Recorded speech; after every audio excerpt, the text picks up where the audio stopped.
Pinagpalang umaga po sa ating lahat.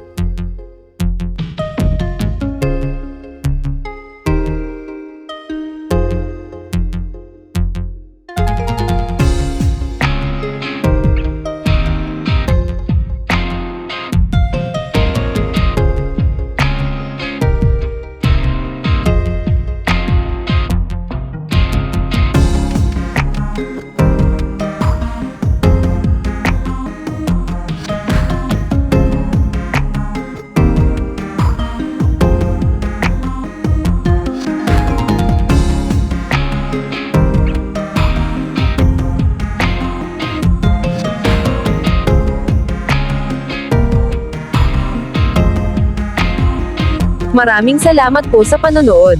Maaari ka ring mag-iwan ng reaksyon o komento. At maaari mo rin itong ibahagi sa iba kung iyong nais.